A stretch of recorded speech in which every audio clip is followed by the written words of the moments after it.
Bird flu के खतरे को देखते हुए नेशनल ग्रीन ट्रिब्यूनल ने संज्ञान लिया है। संबंधित अधिकारियों को 2 दिन के भीतर में जांच करने के आदेश दिए हैं।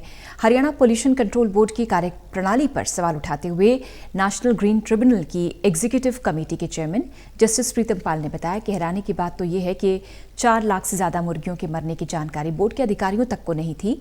वहीं उन्होंने स्पष्ट किया कि जांच रिपोर्ट में जो भी अधिकारी दोषी पाया गया उसके खिलाफ सख्त कार्रवाई की जाएगी। बर्ड फ्लू के खतरे को देखते हुए नेशनल ग्रीन ट्रिब्यूनल ने अधिकारियों को क्या दिए हैं आदेश, इस बारे में खास बातचीत की हमारे सहयोगी अनिल कुमार ने नेशनल ग्रीन ट्रिब्यूनल के एग्जीक्यूटिव कमेटी के चेयरमैन जस्टिस प्रीतम पाल से।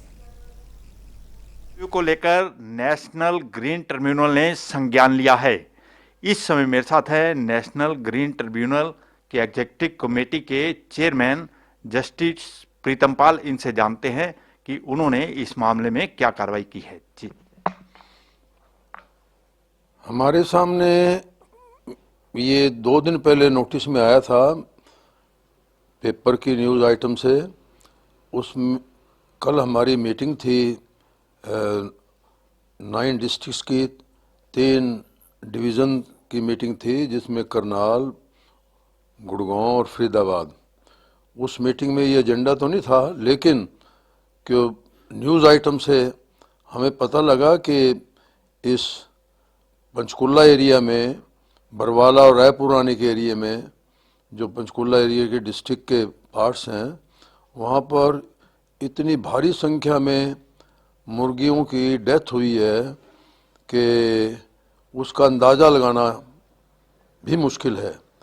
अप्रॉक्सीमेटली जो पेपर न्यूज़ थी उसमें थी कि 4 लाख से ज़्यादा डेड बर्ड्स पोल्ट्री फार्म्स के अंदर पाए गए, और इसकी पुष्टि कल हरियाणा सरकार ने भी की है। तो मैं ये समझता हूँ कि एक बड़ा गंभीर मामला है। जब इस बात को हमने कल मीटिंग में उठाया तो मैं तो हैरान था कि किसी भी एनवायरनमेंट के ऑफिसर को या किसी पॉल्यूशन स्टेट बोर्ड को, किसी को पता ही नहीं है कि भाई ये क्या मामला है, कितनी मुर्गियाँ मरी हैं, कहाँ मरी हैं, कैसे उनको डिस्पोज ऑफ करना है। जबकि इसका बड़ा सिस्टमेटिक तरीका, इसको साइंटिफिकली डिस्पोज ऑफ करना होता है, स्पेशली जब कोई उनके अंदर वायरस फैल जाए। और इस वायरस की भी पुष्टि कर दी गई है कल। तो ये एक बड़ा गंभीर मामला है। ये इस एरिए में हमारे, जो मेरा ख्याल एशिया का सबसे ज़्यादा पोल्ट्री फार्म इस एरिए में है, ऐसा हमें पता लगा। और इसके बारे में हमने जो एनवायरमेंटल डिपार्टमेंट है और Haryana state pollution control board के जो अधिकारीगण हैं उनको सचेत किया, वो इस पर लगे हैं। और वो उनको 2 दिन के अंदर हमें कहा कि सारी इसकी जांच पड़ताल करके किस तरह से डिस्पोज ऑफ कर रहे हैं इनको, और ये कहाँ इनके डेड बर्ड्स कितने कितने मरे हैं, क्या उनके अंदर बीमारी है, वो सारी उसकी डेटाज कलेक्ट करके उनकी डिस्पोजल किस तरह से इंश्योर करें कि वो साइंटिफिकली डिस्पोजल हो, ताकि उसका कहीं दूसरे ह्यूमन बींग्स के ऊपर कोई इफ़ेक्ट ना आए और आगे ये बीमारी ना बढ़े। क्योंकि ये ऐसी जगह, ऐसा एरिया है जहाँ हिमाचल, पंजाब, हरियाणा, चंडीगढ़ सारे लोगों को ये इफ़ेक्ट कर सकती है। तो इसको हमने इसके बारे में सब अधिकारीगण से बातचीत कर ली है। प्रीतम पाल जी, इस मामले में अगर कोई अधिकारी दोषी पाया जाता है तो उसके खिलाफ क्या कार्रवाई की जाएगी? क्योंकि जिस तरह आपने अभी बताया है कि आंकड़ा मुर्गियों के मरने का लाखों में है।